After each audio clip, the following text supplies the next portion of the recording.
Hey everybody, welcome back to the Harrier AV8B, and I'm going to try to do some weapons employment stuff here. This isn't necessarily training or how-to, but I've been practicing a little bit, and hopefully I can help folks that are just getting into this thing to at least quickly figure out roughly how to do it. There's a lot of control setup that have to be done, and figuring out what switches do what is a little bit of a challenge to me because they're not necessarily labeled what I think they should be or what they would be in, say, the A10. And this is also quite different than the A10 to get used to. So we're just going to get into it here. I'm not very good at taking off and landing, but I'm going to try to do a bit of a rolling takeoff here just to get started. I'm also going to break rules. I'm going to go ahead and turn the master mode on, and I'm going to go into my stores page to get my Mavericks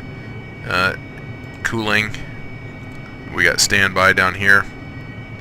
I think, based on my understanding of the pocket guide, I can go back into other modes and it will still be trying to cool. So hopefully that's the case.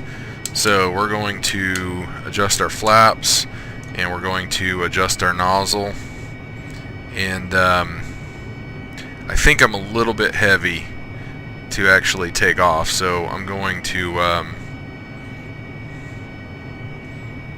and I don't remember the proper way, but I'm going to give it a little, well, you know what, let's get rolling first, and when I get up to about 100 knots, I'll pull the nozzle back and we'll see if we can get off the ground. It's worked for me in the past. Okay, we're going to give it some nozzle, pop up, pull our gear up, start adjusting the nozzles. You don't want to do it too fast because the plane will duck. Landing gear, landing gear. See, I'm losing some altitude there. If you do it too fast, you'll lose altitude and the plane gets angry. Okay, I can go back to air-to-ground mode, and you'll notice we're not going to do this bit just yet, but you'll notice there's an extra circle in my, what I would call my total velocity vector. I think it's called something else here. That's the Maverick seeker head. It's slave to the to that kind of where the aircraft is pointed. We're not going to be able to see the FLIR or the TV yet until that, where it says standby, until it says ready, and then I'll go through some of that. So the Maverick, my very poor and probably soon to be outdated Maverick tutorial will commence here in a minute, but I also have some radar stuff out here. So we're gonna, I don't remember, oh yeah, let's try this, and we're gonna put that in receive. I should have a DCIM pod, something like that, a jammer. Okay, here we go, menu. That might take a minute to come on. I'm not entirely for sure on some of this stuff, how to make it work. I just kind of get it to work here and there. I'm still learning, so. Okay, I think it just takes a minute to come up.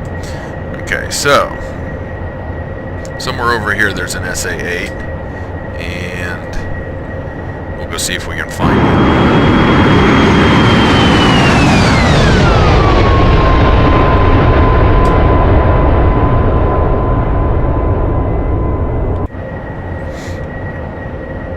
I will say that after a few days, I've had some frustrating flights with this aircraft so far, but that's to be expected. The same thing happened with the A10. But it's fun to fly around. I've just got to figure out the weapons, and the switches are a little bit odd at times. You know, it just operates differently than the A10 does. Where the A10, once I learned what a sensor point of interest and a sensor of interest were, and I kind of learned how to switch back and forth between all those, it got so much more intuitive. And this is less intuitive for me. It's just different. Let me pull my throttle back here a little bit. I tend to go at full throttle all the time, and then I run out of fuel. But the plane's really cool. It's really fun to fly around. I've just been struggling to kind of learn. Oh, there's the SA-8. I'm going to beam it and gain some altitude. So we're going to turn 90 degrees. And I'm just going to gain altitude to help my missile get more range. These are short-range missiles. I was shot down by an SA-8 before. That was mostly my fault. You can shoot them far enough out that they won't get you. So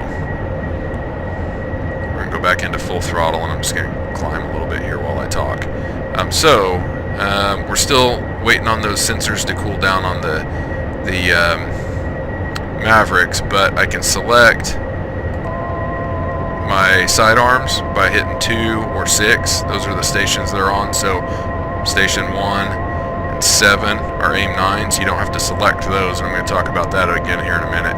If you do select them, it gives you this warning up here, SMC error. I'm sure that's probably going to be addressed somehow, some way in a future update, but select 2 or 6 and it'll select both of them. And now obviously we've got this seeker sort of point of view here, the bore sight I guess you'd call it, and we just have to fly at this SA-8. So we're going to turn and fly at it. One thing I also want everybody to focus on is this over here. I don't know exactly what it means, but it's some sort of a warning indicator. So whenever we get pegged with some energy, or whenever they lock us up, I guess, or something like that, there's going to be a a CW over here, which I think is constant wave, if I remember right. Could be wrong. But let's pull back our throttle. We've got us the SA-8 popped up again. Now I put him there so he's somewhere near that airfield. Not that one, but what is that, Coballetti? I don't remember. He's probably going to lock us up before I get... Oh, it's saying I got good tone. There it is. So, it changes frequency whenever it kind of detects him. It changes frequency again when it locks him up. It's a trigger press, not a weapon release. So, I think we say Magnum when we fire that guy out. Okay? Now I'm going to dial back my throttle, and I'm going to dive. I'm going to pump some chaff out just a little bit. I want to try to beam this guy the best I can. And I'm actually going to roll around and go up here towards these mountains.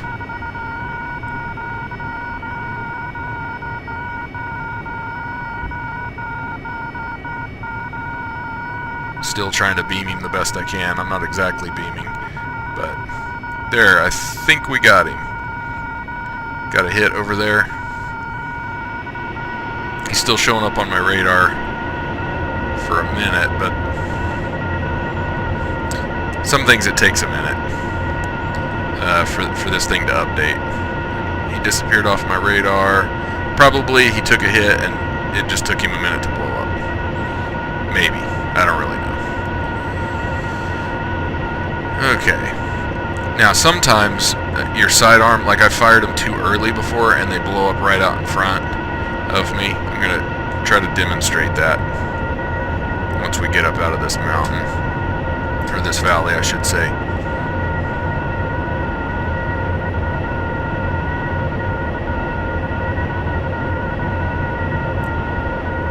Okay, I'm getting some really weird artifacts there on the screen. Huh.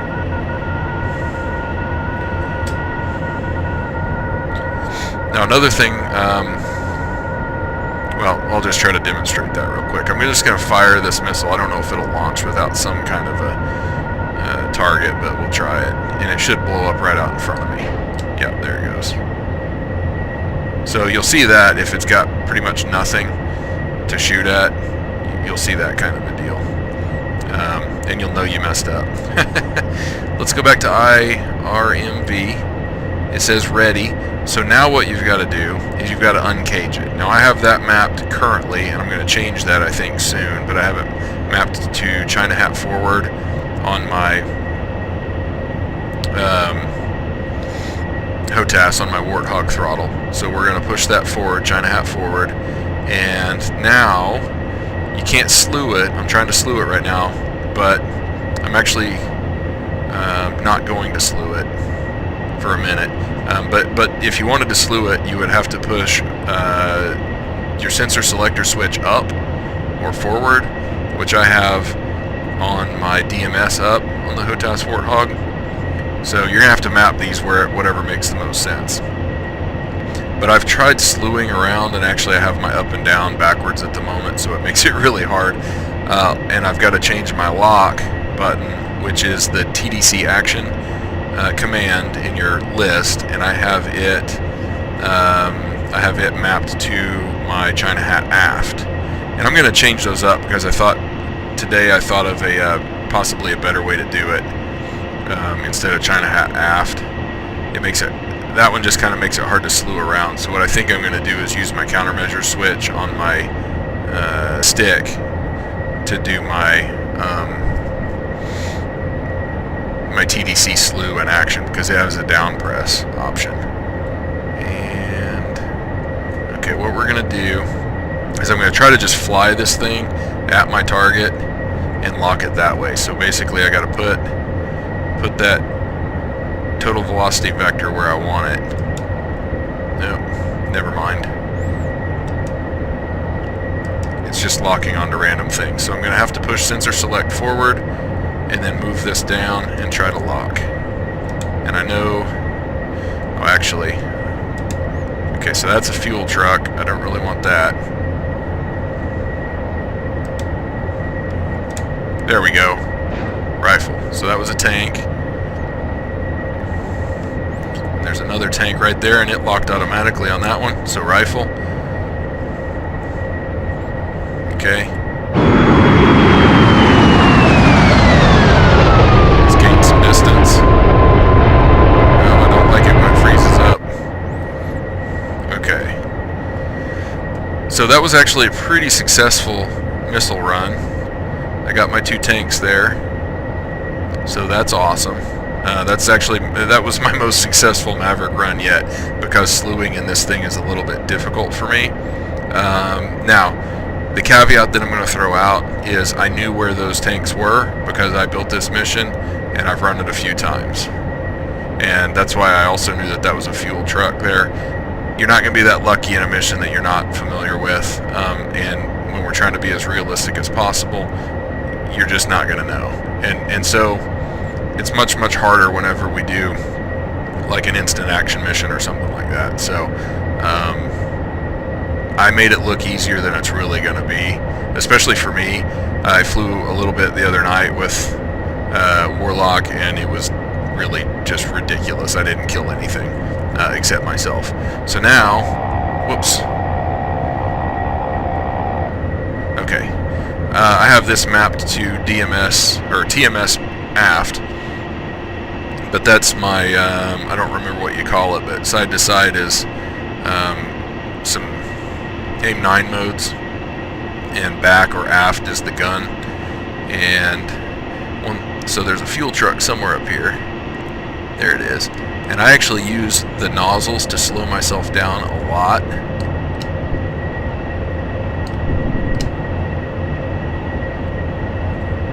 There we go. Now I'm going to nozzle forward. Try not to die. But if I'm coming in too hot on a target, I will actually deflect my nozzles completely and go to full throttle, and that'll slow you down pretty quick. But you definitely have to be careful about it. Okay, so those are the main ground attack weapons I've messed with so far. I hope to do some rocket runs and some dumb bomb runs soon, but now I want to talk about kind of aerial combat for a minute. But first I've got to try to find my bogey out here. I like to play with labels off because labels just seems like such a cheat. Sometimes I turn them on just because I get frustrated and I can't find targets, but I have labels off currently because, like I said, it feels like cheating. Oh, there he is, I think. Let's see if... Okay, let's do our... we're actually going to... So that's bore sight mode, and that is whatever the other one's called.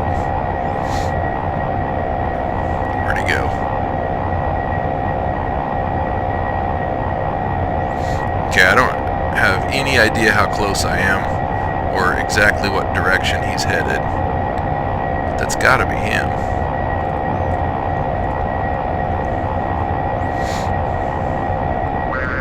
Okay, there he is.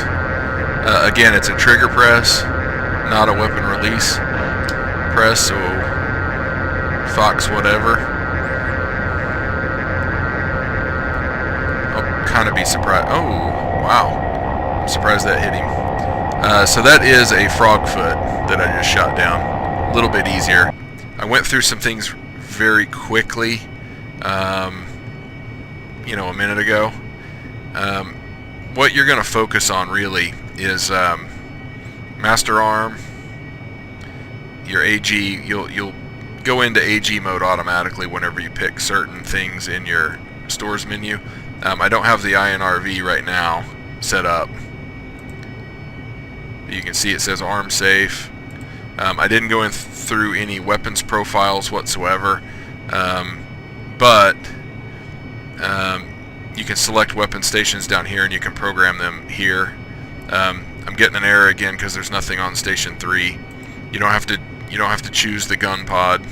Okay, right now all I've got sidearms, aim 9s, and then here you can see how much ammo you got. So you're going to need to learn to use this a little bit, okay?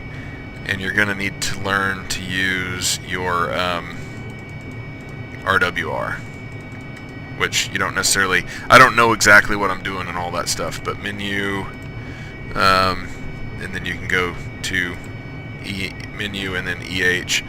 I haven't messed with a bunch of this stuff, but you're going to need to know that stuff, and you're going to need to know, let's go to the controls.